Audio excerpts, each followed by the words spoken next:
Again, a hearty morning. That's 2 weeks in a row. That's pretty good. Good to see everybody.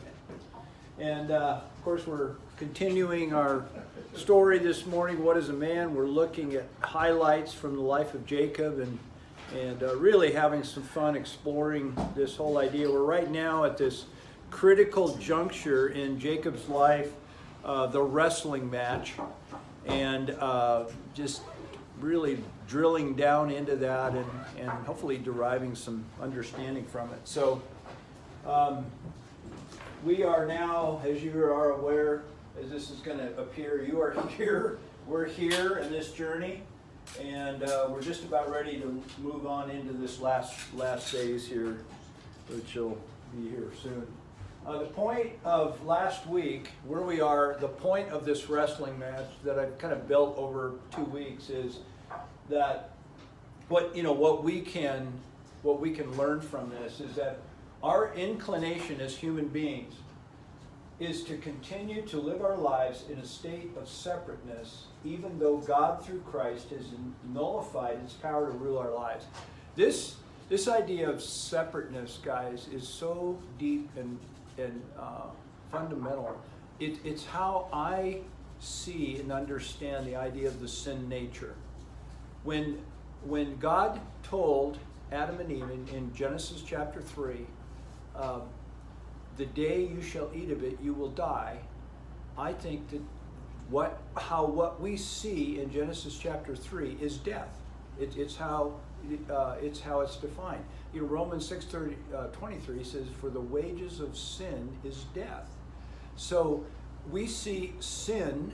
I see sin as separateness. That's the fundamental problem, and that because of that separateness, it creates all of the acting out that we are all very familiar with, both personally and corporately.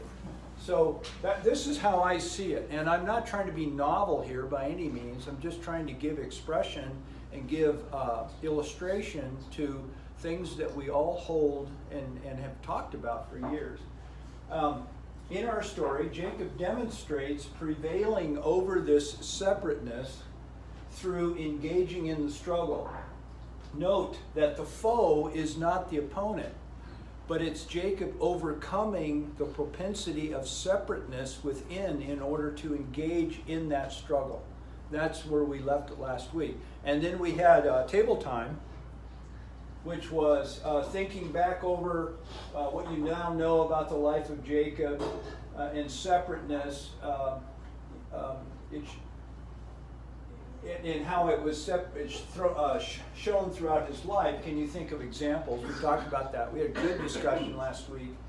And now that you've identified what separateness looked like in and through Jacob, how do you think it's being overcome through this encounter? We really had a good discussion last week about that. A lot of buzz in the room. So that's where we are. Separateness is what we've been talking about.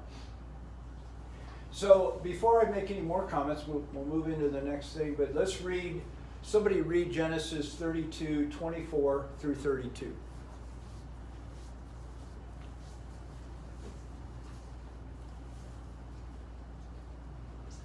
Then Jacob was left alone, and a man wrestled with him until the breaking of the day. When the man saw that he did not prevail against Jacob, he touched his hip socket, and Jacob's hip was put out of joint as he wrestled with him. Then he said, "Let me go, for the day is broken." But Jacob said, "I will not let you go unless you bless me." And he said to him, "What is your name?" And he said, "Jacob." Then he said, "Your name shall no longer be called Jacob, but Israel, for you have striven with God and with men, and have prevailed." Then Jacob asked him, "Please tell me your name." But he said, "Why is it that you ask my name?" And there he blessed him. So Jacob called the name of the place Peniel, saying, "For I have seen God face to face, and yet my life has been delivered." The sun rose upon him as he passed Penuel, limping because of his hip. Therefore, to this day, the people of Israel do not eat the sinew of the thigh that is on the hip socket. because he touched the socket of Jacob's hip on the sinew of the thigh. Okay, good. So in this particular slide, I think you guys are aware that I've highlighted in red the idea, everything in the text that relates to the idea of struggle. So that's why we've got it like that. So what we're going to talk about, we talked about separateness in the life of Jacob. Now we're going to kind of bring it into home of separateness in you and I, because I believe it's a universal issue with us human beings, this idea of separateness, that I am identifying with what the Bible talks about as the sin nature. So separateness, that's how it expresses itself in you and I. And I've been kind of using this slide. This is an illustration, a diagram of what separateness looks like. Is that in the very beginning there was a man and the woman. We looked at Genesis chapter 3, and God. And I've just, in my mind, I see it as a triangle and a relationship. But once it was all together, and then through the act in Genesis chapter 3, it came apart. And now there's these areas of separateness of relationship, and that's what we see illustrated in Genesis chapter 3, and then out throughout all of history. And then I've got that quote here that I've used the last couple of weeks, and we try hard to bring it back together, but we're just unsuccessful, because we've got this thing that's so in deep that we're not even aware of our own separateness. We keep trying to come back together, and we fail, because all the king's horses and all the king's men can't put Humpty together again. So that's kind of the idea there. So where we're going to start here is we got these things called life occurrences that happen to every one of us. Life occurrences, and notice what happens is that I've got a fingerprint there. That life occurrences possess imprinting power. Now I've got this idea, and I got a little ball of clay. It's actually those little things where you tear off and you can stick a note to the wall and it doesn't leave a stain. But it's clay, it's soft, it's pliable. And I'm going to shape this here. And the idea that I think this clay represents what we are when we're brought into this world. That we're very moldable and shapeable, and then in time, what happens is our life occurrences are like this stamp, and I'm going to put that image that's in that stamp, and I've imprinted it. And what does that stamp say? What does that now say? S. S. This is an S. And it's an exact representation of what was imprinted. So something from the outside, many things from the outside, life occurrences come and imprint our lives, and it leaves a mark. And then you think about over time of several life occurrences, some are more dynamic than others. But over the course of time, we are imprinted with these things that leave their mark. And then we move on to the next idea. There's the impression leaving the mark on a life. There, that movement. These occurrences uniquely imprint your life and mine. So it's, in a sense, it's customized because we all have unique experiences. But yet, on the other hand, there's a lot of universality of this as well. So these impressions imprint our lives. These imprints collectively, because there's more than one, these imprints collectively, and I would say over time, as we grow and mature as a person, and in the formative years, these collectively ultimately define what separateness looks like in you and me. Does that make sense? You tracking? We all have these marks and these impressions that actually define, to a great degree, what it looks like. It doesn't define who we are. That's very, very important. It's not who we are, but it's what it looks like in you and me. Dave? I can't help it, there's a fascinating parallel to a book that I just finished. Yeah, what is it? The book is called palimpsest.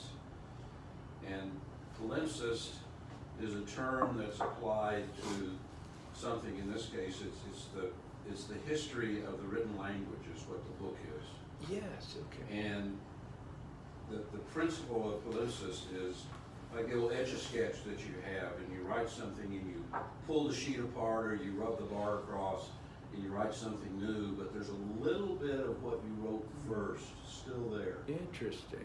Yeah. And that's what happened to our written language, not just English, but all over the world.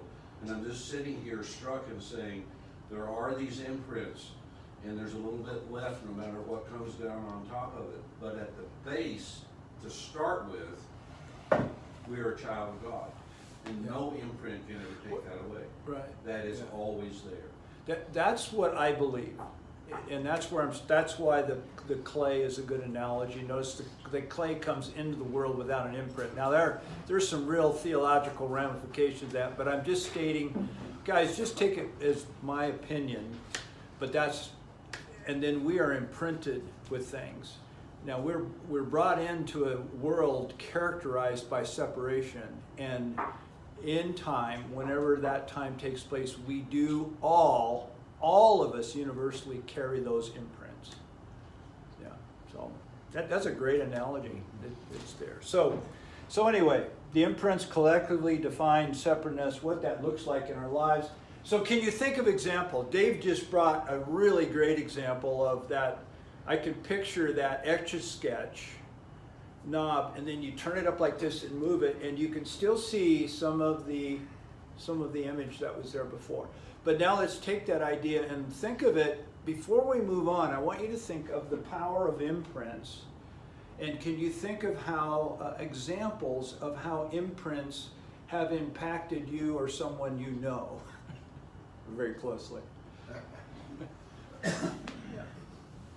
Well, I would like to start with pointing out that the Bible says the sins of the fathers are passed down.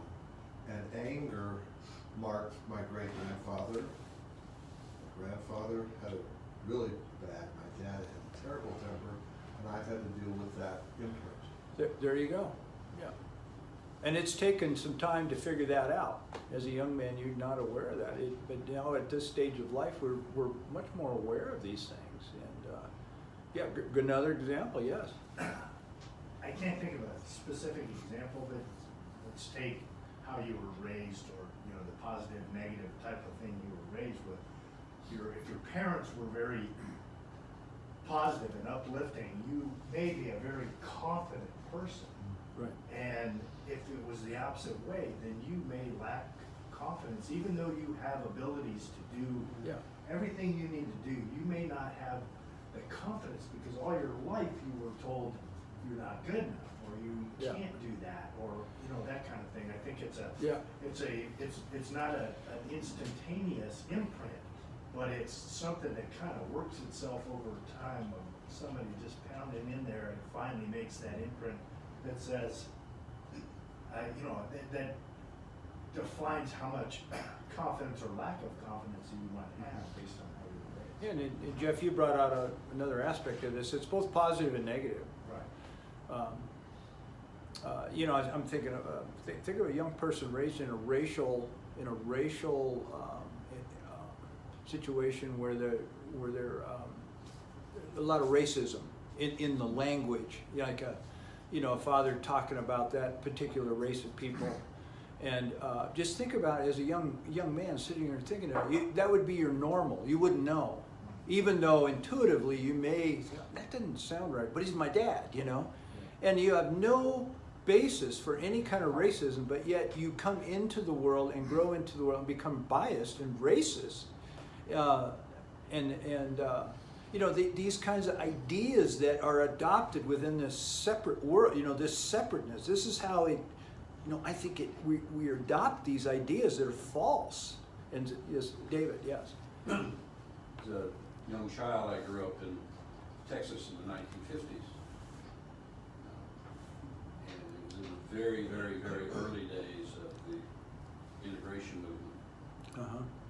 And my dad was an osteopathic physician. He was the old-time physician, house calls, all that kind of stuff.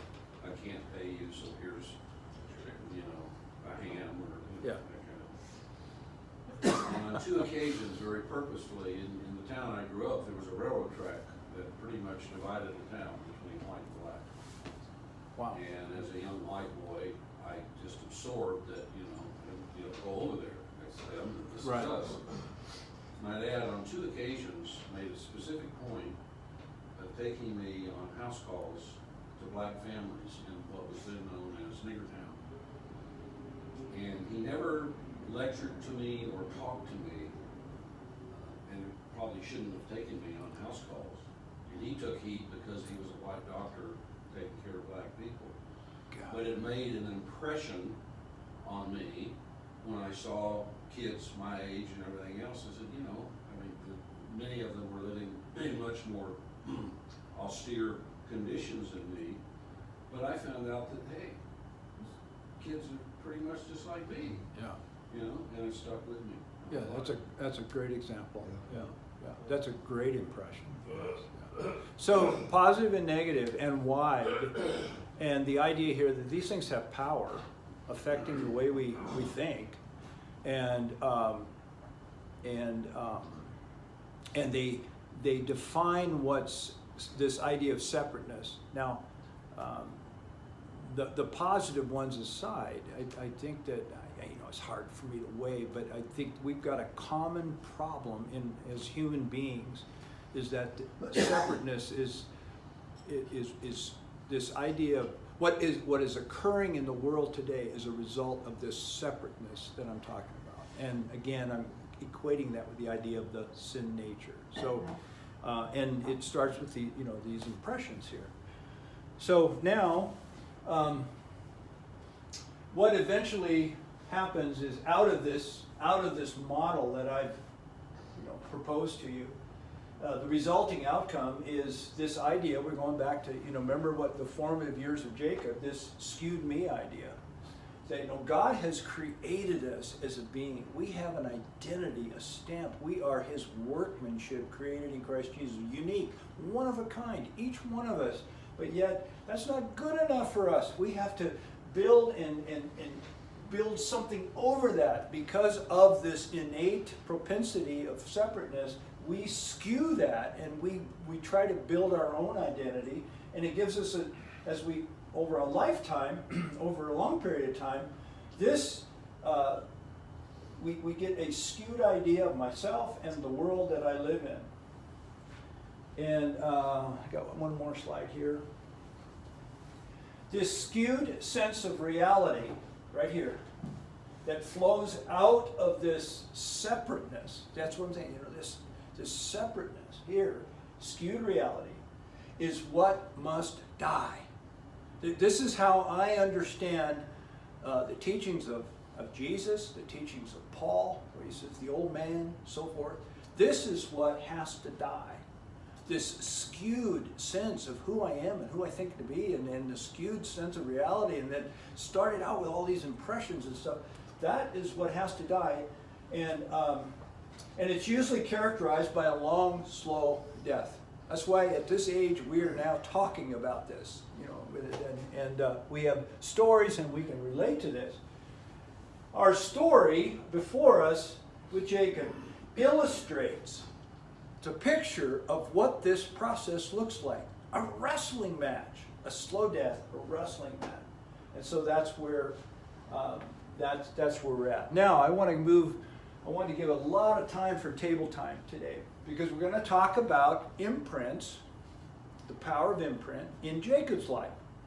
And it's going to give you a chance at the tables to think about, over the life of Jacob, how he was imprinted.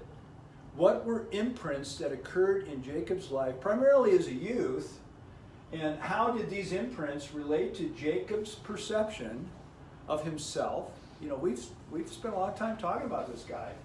And just look at imprints, perception of himself and the world around him. So let's have some fun with that, and then I'll probably wrap it up here in a few minutes. I'm just going to leave this up here, and I'm going to join